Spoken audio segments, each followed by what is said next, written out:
المصنف رحمه الله تعالى في كتابه اجتماع الجيوش الإسلامية على الحرب المعتلة والجهمية والسمع والطاعة لأئمة المسلمين وكل من ولي أمر المسلمين عن رضا أو عن غلبة أو عن رضا عن رضا أو عن غلبة واشتدت وطأته وطأته وطأته من بر أو من بر أو فاجر فلا يخرج عليه جار أو عدل ونغزو معه العدو ونحج معه البيت ودعو الصدقات إليهم مجزية إذا طلبوها ونصلي خلفهم الجمعة والعيدين قاله غير واحد من العلماء وقال مالك بسم الله الرحمن الرحيم إن الحمد لله نحمده ونستعينه ونستغفره نستهديه ونتوب إليه ونعوذ بالله من شرور أنفسنا ومن سيئات أعمالنا من يهده الله فلا مضل له ومن يضلله فلا هادي له أشهد أن لا إله إلا الله وحده لا شريك له وأشهد أن محمدا عبده ورسوله لا نبي بعده أما بعد رب اشرح لي صدري ويسر لي أمري واحلل عقدة من لساني يفقه قولي. Al-ikhwatul ahibbatu, kita lanjutkan pembahasan kitab kita Ijtima'ul Juyush Al-Islamiyah fi Harbil Mu'attilati wal Jahmiyah. Masih dalam penjabaran tentang manhaj atau metode beragama Ahlus Sunnah. Metode beragama Ahlus Sunnah yang dinukil oleh Al-Imam Ibnu Abi Zaid Al-Qayrawani. Pada pekan lampau kita telah menjelaskan bagaimana metode Ahlus Sunnah dalam menyikapi para sahabat. Bahwasanya mereka kita anggap adalah orang terbaik di antara umat ini. Mereka semuanya adalah orang-orang yang Allah ridhai. Mengimani bahwasanya kita mencintai mereka, bagian daripada iman. Ya, karena Allah mencintai mereka, karena Allah meridhai mereka. Wajib menyelaraskan agama dengan cara beragamanya mereka. Maka malam hari ini kita akan berbicara bagaimana sikap Ahlus Sunnah tentang hak-hak penguasa, bagaimana interaksi masyarakat kaum muslimin dengan penguasanya. Dan ini adalah merupakan bagian manhaj Ahlus Sunnah. Siapapun yang menulis kitab tentang manhaj dari berbagai macam mazhab akan ketemu apa yang dikatakan oleh Ibnu Abi Zaid ini. Ya, semua sepakat dalam hal ini, tak ada yang menyelisihi. Apa dia? Wassam'u wa ta'atu li a'immatil muslimin. Kewajiban mendengar dan taat terhadap pemimpin-pemimpin kaum muslimin.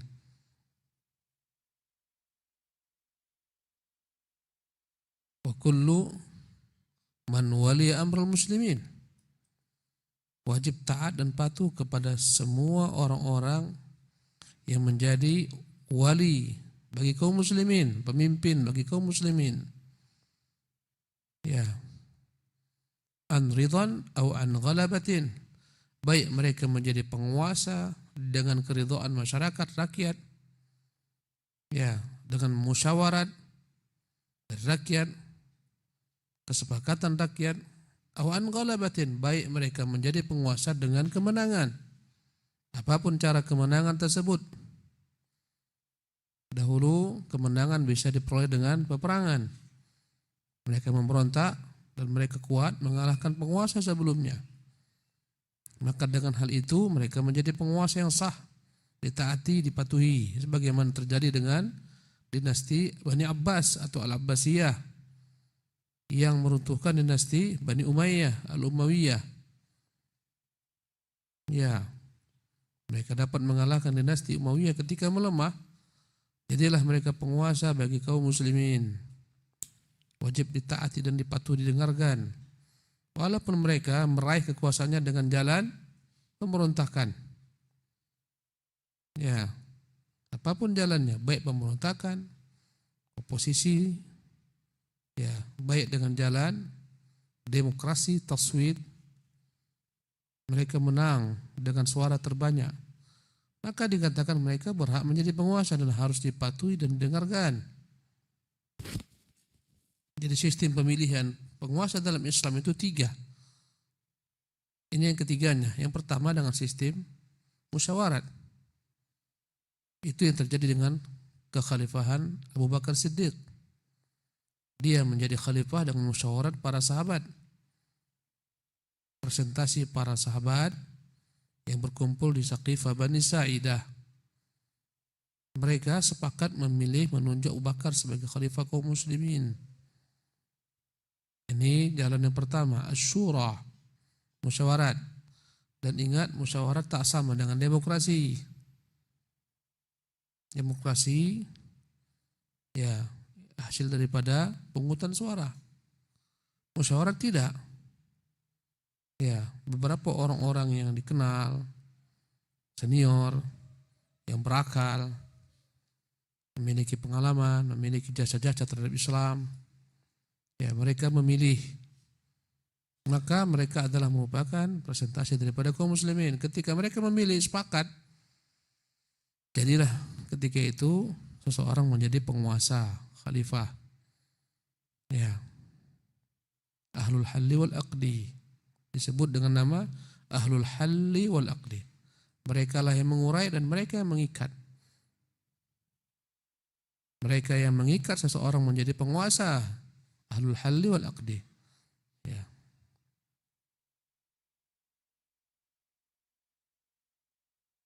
Ini sistem pertama. Ya.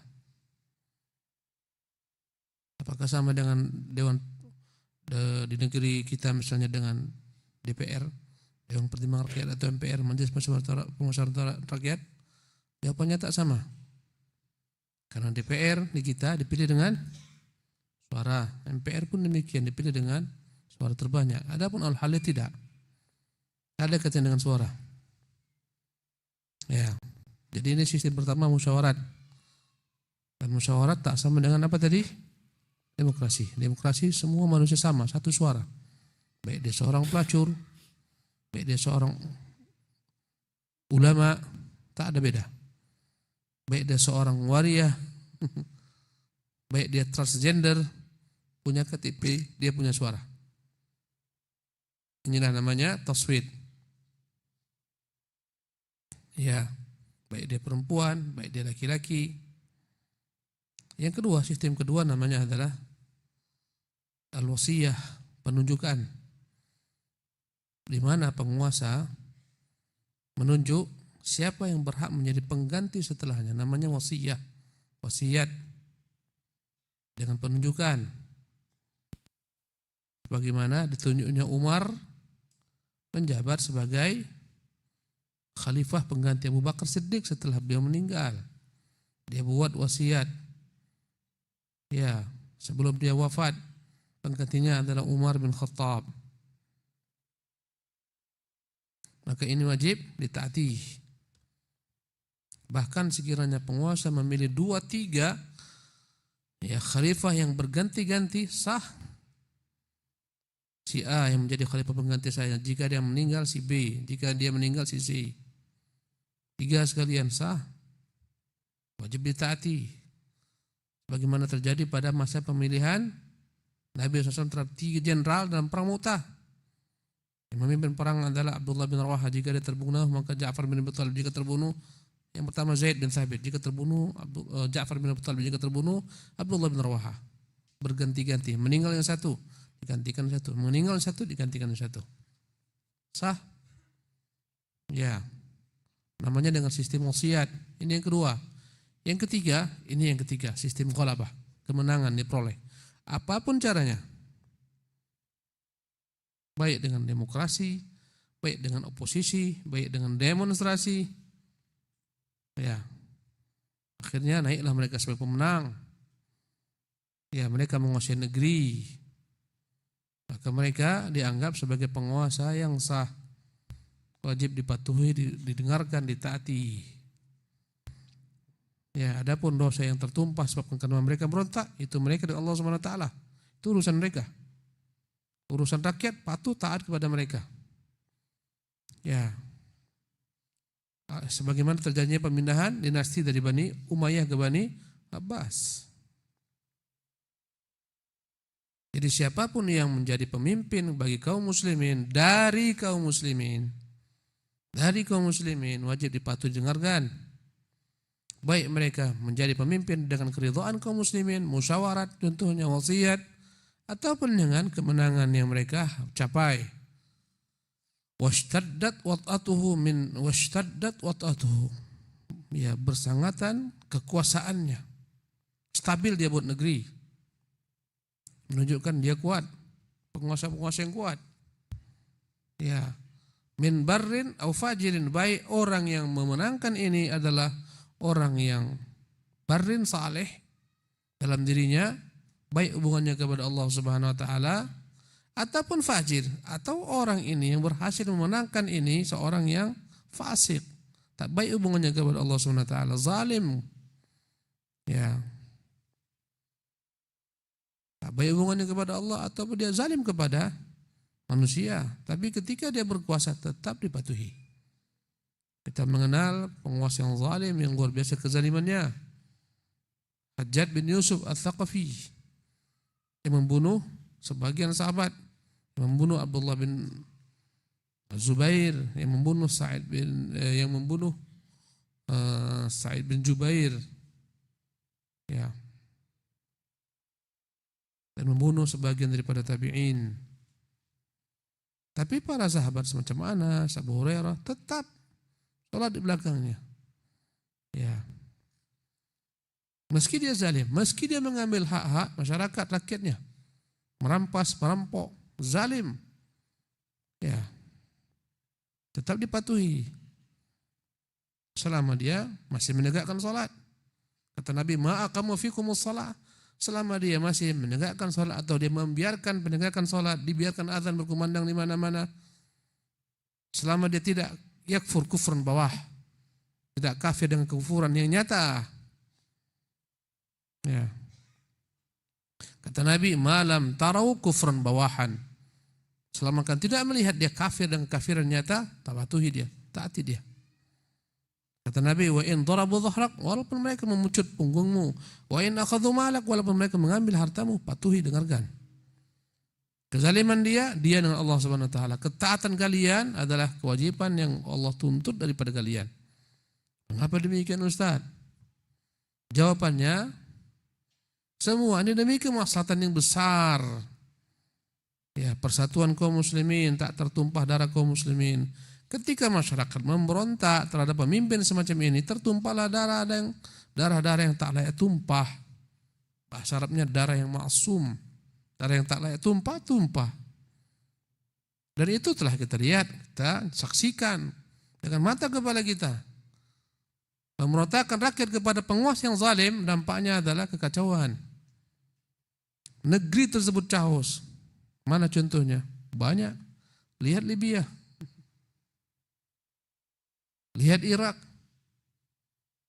ya, lihat Mesir, lihat mana lagi, dan lain-lain. Ini contoh yang kita hidup melihat. Dampaknya lebih fatal. Karena itu disuruh kita sabar. Dan agama kita mengajarkan ini penguasa zalim bisa naik gara-gara kezaliman rakyat yang banyak. Harusnya mereka introspeksi diri mereka, berbenah, bertobat kembali kepada Allah agar tidak Allah hukum mereka dengan memilih untuk mereka pemimpin yang zalim.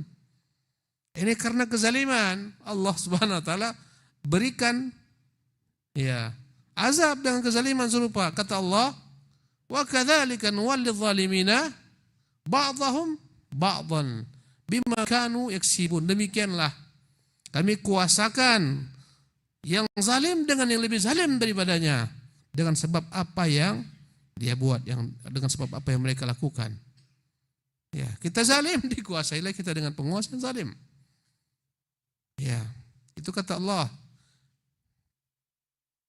Kata Ali bin Abi Thalib, kama takunu yuwalla alaikum. Sebagaimana kalian, ya, sebagaimana kalian kadar keimanan kalian, kebaikan kalian atau kefasikan kalian, kemaksiatan kalian, kekufuran kalian, yuwalla alaikum. Begitulah yang akan menjadi pemimpin bagi kalian. Agama kita mengajarkan demikian. Maka tak benar, namanya perbaikan itu bukan dari atas, bukan penguasa yang kita perbaiki. Apa yang kita perbaiki? Masyarakat, dari bawah. Penguasa itu ibarat pucuk daripada pohon. Pohon itu yang menentukan adalah akarnya. Akar inilah ya yang harus diperbaiki. Ketika akar baik, batang pun baik, pucuk pun baik, cabang pun baik, ranting pun baik. Kalau kita sibuk menuntut yang atas itu baik, tak peduli dengan pembenahan akar pohon, batang pohon, maka bagaimana mungkin? Mustahil. Tak akan mungkin masyarakat singa, tikus yang mimpin. Masyarakat tikus pasti pemimpinnya tikus. Udah, ini kaidah. Jadi jangan salah-salahkan, sibuk menyalahkan pemimpin. Salahkan dirimu sendiri. Kalau kau singa, pemimpinmu singa. Kalau kau tikus, tak akan mungkin tikus yang memimpinnya singa, mustahil. Ya, pemimpin itu turun dari langit atau dari bawah dia bangun? Dari bawah. Pemimpin dari kita, bukan dicampakkan dari langit. Maka pembenahan dari bawah. Ini konsep agama.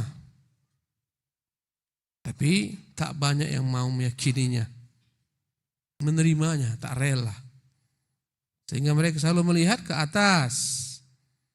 Sebenarnya karena ambisi mau berebutkan yang di atas, itu sajanya. Sehingga siapapun yang naik tak jauh-jauh beda. Karena kualitas masyarakatnya seperti itu. Ya. Paham kira-kira? Ini manhaj kita loh. Ini bagian cara beragama kita.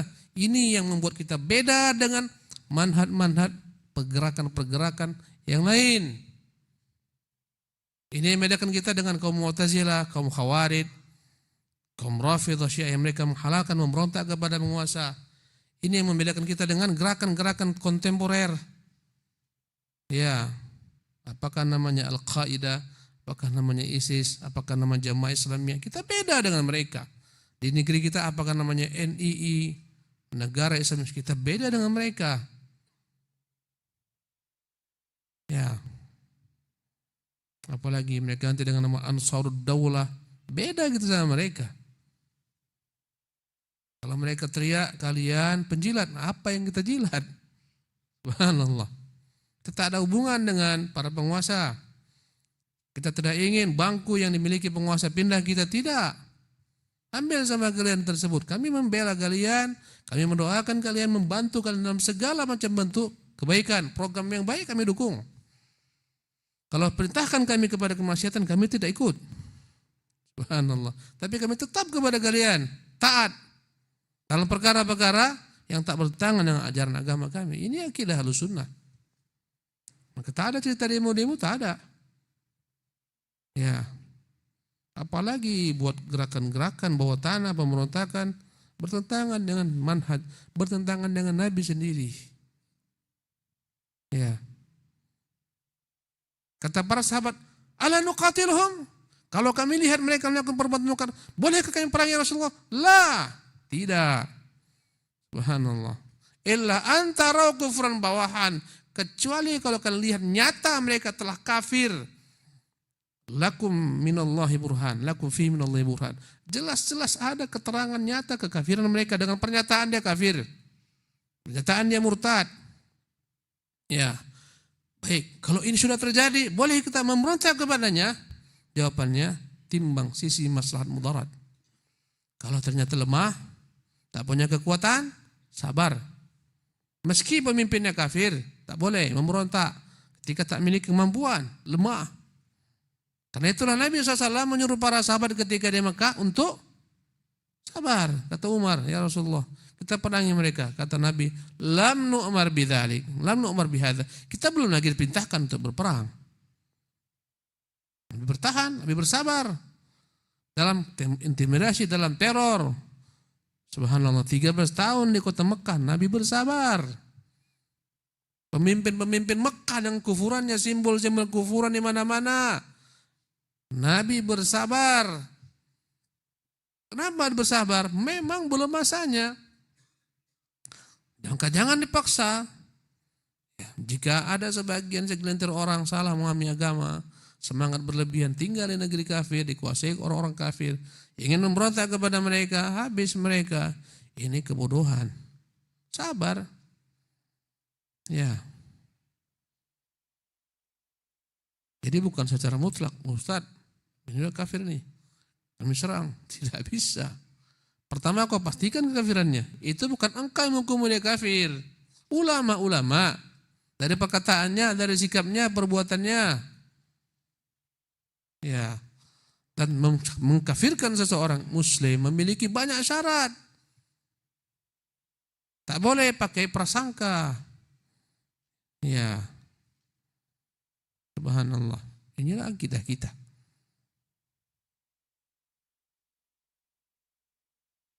Kata beliau, fala yakhruj alaihi. Tak boleh seseorang memberontak kepadanya. Jarau atau adalah. Baik dia berbuat zalim ataupun dia berbuat adil. Wa naghzu ma'ahu al-adu, dan kita siap ikut berperang di bawah benderanya.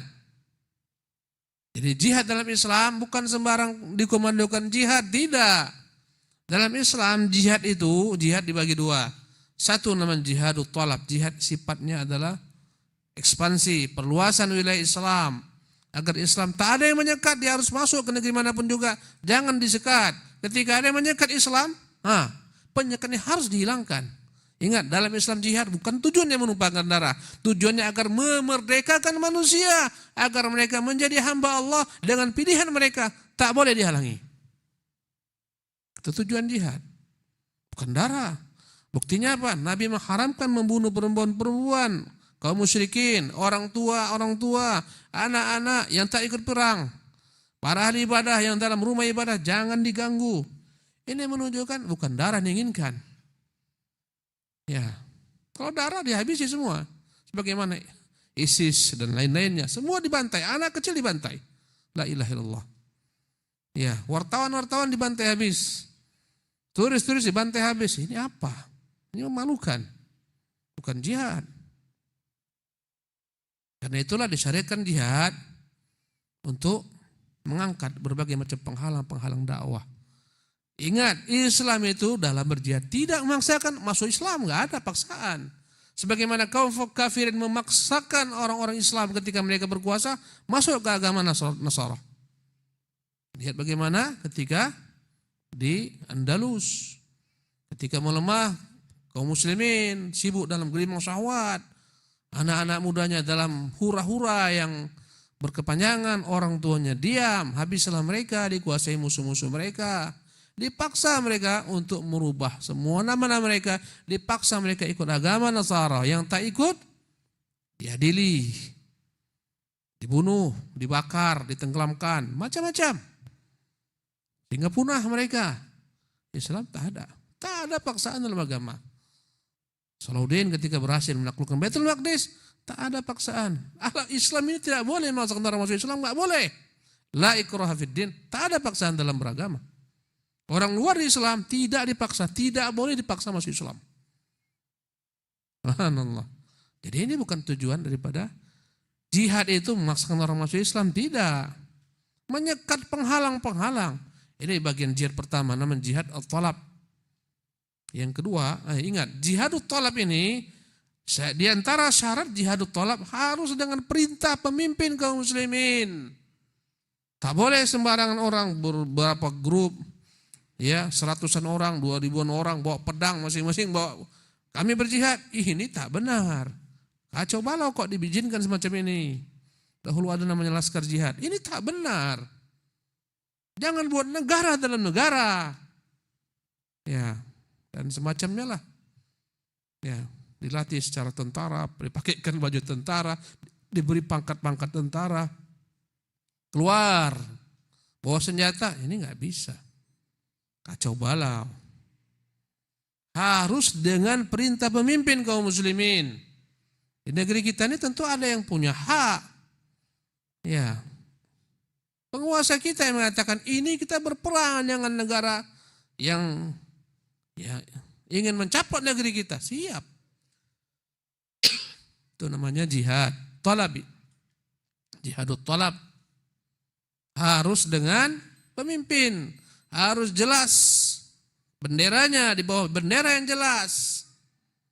Karena itulah ketika terjadi kekacauan di negeri Suriah. Sulit mengatakan jihad. Kenapa? Tak jelas bendera. Entah mana bendera yang dapat berkumpul mereka di bawahnya. Tak jelas. Berpuluh praksi-praksi mujahidin. Bahkan saling mengkafirkan satu sama lain. Memerangkan satu sama lain. Tak ada di sana jihad. Subhanallah. Karena itulah sampai detik ini tak pernah mereka berhasil mengalahkan musuh mereka. Belum lagi akidah mereka centang perenang. Ya, berat. Ini jihad pertama, jihad talabi. Di antara syaratnya tidak harus ada perintah pemimpin kaum muslimin. Adapun jihad kedua namanya jihad difa'i. Jihad dalam rangka membela negeri, datang musuh dari luar menyerang negeri kita, wilayah kita, kota kita, kampung kita. Ketika itu kita angkat senjata. Perangi mereka yang ingin memerangi negeri kita. Dalam hal ini jihad difa'i ini ketika datang tiba-tiba musuh tak perlu nunggu perintah daripada pemimpin tertinggi, enggak ada waktunya. Kita bela harga diri kita, martabat, darah kita, keluarga kita, harta kita, negeri kita. Ini namanya jihad difa'i. Ya.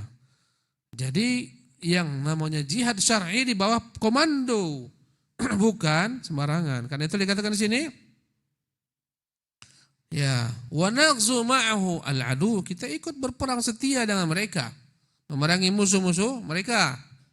Wa nahujju ma'ahu al-bait, kita setia haji bersama mereka. Ya, bersama pemimpin kita. Wa dafu shadaqati ilaihim mujziyatun idza talabuha. Kita boleh memberikan zakat kita kepada mereka kalau mereka minta, kita beri. Wa nusalli khalfahumul jumu'ata wal 'idain. Kita siap salat belakang mereka, baik salat Jumat, baik salat dua raya. Tak membangkang kepada mereka, ikut mereka. Dalam menentukan hari raya, ikut mereka, jangan buat hari raya sendiri. Jangan salat sendiri. Mereka berhari raya, kita berhari raya. Ya. Kadang-kadang aneh di negeri sebagian negeri kaum muslimin. Ya, karena lemahnya penguasa untuk mengendalikan kaum muslimin, diizinkan, silahkan buat araya sesuai dengan keyakinan masing-masing. Kadang-kadang pusing. 3 hari raya kaum muslimin. Ini hari raya ini milik ormas ini, hari raya ini milik ormas lain, dan penguasa hari raya ini milik kaum tarikat. Enggak, kita sholat di belakang mereka, berraya di belakang mereka. Bersama mereka kita berharaya. Agar terwujud persatuan. Bahkan ulama mengatakan kalau kau melihat bulan tapi penguasa tetapkan berbeda dengan apa yang kau lihat, tak boleh kau ajak orang berpuasa, kau puasa sendiri. Subhanallah. Supaya kau jangan mengacu orang. Biarkan mereka bersatu. Subhanallah. Ada yang mengatakan puasa sendiri, ada yang mengatakan tidak, tak puasa, ikuti puasa bersama pemerintah kaum muslimin. Qalahu ghairu wahidin minal ulama. Cara beragama dan bersikap terhadap penguasa ini adalah merupakan perkataan bukan hanya satu ulama, banyak ulama. Bongkarlah semua buku manhaj dari zaman ke zaman, tak pernah mengenal satu sama lain tapi sama, keluarnya sama. Kenapa? Karena sumbernya sama. Ya. Naam, tafadhal Ustaz.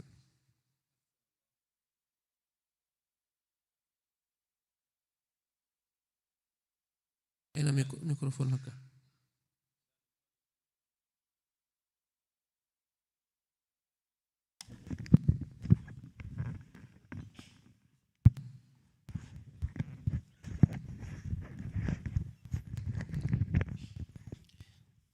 لا نصلي خلف مبتدئ منهم إلا أن نخافه فنصلي واختلف في الإعادة ولا بأس بقتال من دافعك من الخوارج واللصوص من المسلمين وأهل الذمة عن نفسك ومالك. نعم. Wa qala Malikun, berkata Malik rahimahullah, la nusalli khalfal mubtadi'i minhum illa an nakhafahu wa nusalli. Ini pendapat Malik rahimahullah. Kita tidak sholat di belakang mereka, maksudnya penguasa ahlul bid'ah, kecuali kita khawatir dari mereka, khawatir resiko yang kita tanggung, yang kita tuai disebabkan karena sikap kita tak mau sholat belakang mereka, fa nusalli. Kalau itu yang kita khawatirkan, tetap kita wajib sholat di belakang mereka. Ini pendapat Imam Malik rahimahullah, tak sholat di belakang mereka. Tentunya pendapat ini adalah pendapat Imam Malik dengan ijtihad beliau rahimahullah. Ya, tapi ini pendapat yang marjuh. Subhanallah. Maksud marjuh, lemah. Kenapa? Karena para sahabat sholat di belakang para penguasa yang zalim. Ya. Mereka sholat, Abu Hurairah dan lain-lain, Anas bin Malik, Abu Bakrah. Mereka sholat di belakang penguasa-penguasa yang zalim. Ya.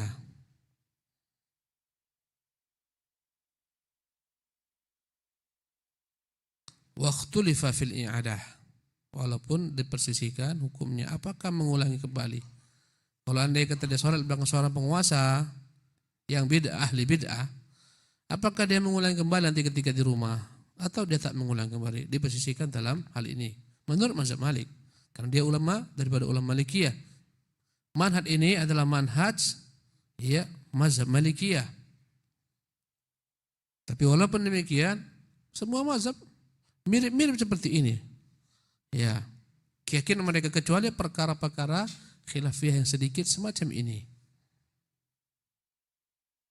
Kemudian wala ba'sa biqitali man dafa'aka minal khawarij. Tidak mengapa engkau bila terpaksa harus memerangi, membunuh orang-orang yang ingin mencelakaimu daripada kaum khawarij. Ya, ingin membunuh kita bela diri. Kalaupun dalam bela diri harus terpaksa membunuhnya, kita bunuh. Kalau terdesak, terpaksa harus membunuhnya, kita bunuh. Ya, datang al-khawarij, datang misalnya pemberontak, ya, ingin mengambil ya harta kita bela. Ingin menumpahkan darah kita bela diri. Walaupun harus sampai pada tingkat kita terpaksa membunuhnya, bunuh. Ya, kalau sifatnya terpaksa, darurat. Walusus, demikian juga pencuri masuk ke rumah kita dilarang membunuhnya kecuali kalau terpaksa. Ya, kalau tidak kita yang mati, maka dia yang mati. Tak bisa lain jalannya misalnya. Tapi kalau dapat, jangan dimatikan dia. Kecuali harus terpaksa. Dia datang, masuk ke rumah, merampok, bawa senjata. Kalau kita tak membela diri kita, mungkin kita akan tewas di tangannya. Kita bela diri kita, terpaksa harus membunuhnya, tak mengapa. Ya, orang semacam ini damu hadar, darah mereka sia-sia, darah mereka tidak dituntut. Penguasa tak menuntut orang semacam ini untuk dikisas, tidak, ataupun dia tidak dalam Islam. Ya, pencuri masuk rumahmu, jika kau tak bunuh dia, dia bunuh engkau. Terpaksa, dia udah bawa senjata, kelewang, macam-macam. Udah dekat di lehermu, engkau berusaha, tak bisa terus membunuhnya, bunuh. Ya. Baik dia pemberontak, baik dia pencuri, ya. Minal muslimin, dari baik dia adalah merupakan orang-orang Islam, wa ahli dhimmah, ataupun dia adalah orang-orang kafir ahlu dhimmah yang tinggal bersama kaum muslimin, yang mendapatkan hak tinggal bersama-sama kita. Mereka membayar pajak setiap tahunnya. Kalau mereka membunuh kita, ingin membunuh kita, mereka ingin mencuri harta kita membela diri. Kalaupun harus sampai pada tingkat membunuh, bunuh.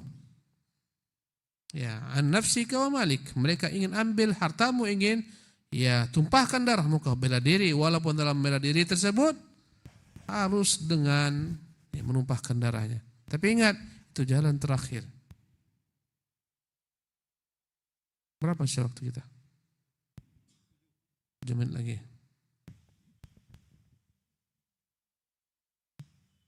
Nah, tafadhal Ustaz. والتسليم للسنن لا تعارض برأي ولا تدافع بقياس وما تأوله منها السلف الصالح تأولناه وما عملوا به عملناه وما تركوه تركناه ويسعنا أن نمسك عما أمسكوا عنه ونتبعهم فيما بيّنوا ونقتدي بهم فيما استنبطوه ورأوه في الحوادث ولا نخرج من جماعتهم فيما اختلفوا فيه أو في تأويله. Berkata Ibnu Abi Zaid Al-Qayrawani sebagaimana nukil oleh Imam Ibnu Qayyim Jauziyah, wa taslimu lis-sunan. Kita pindah kepada sikap lainnya. Bagaimana sikap kita terhadap sunnah Nabi, hadis-hadis Nabi, asal Nabi, apa sikap kita? At-taslimu lis-sunan. Kita harus pasrah menerima sunnah Nabi. Semua yang datang dari Nabi kita terima. La tu'aridu bira'yin. Jangan pernah kau bantah sunnah Nabi karena bertentangan dengan logikamu. Ini penyakit ahlu bid'ah ini, yang menentang sunnah dengan logikanya.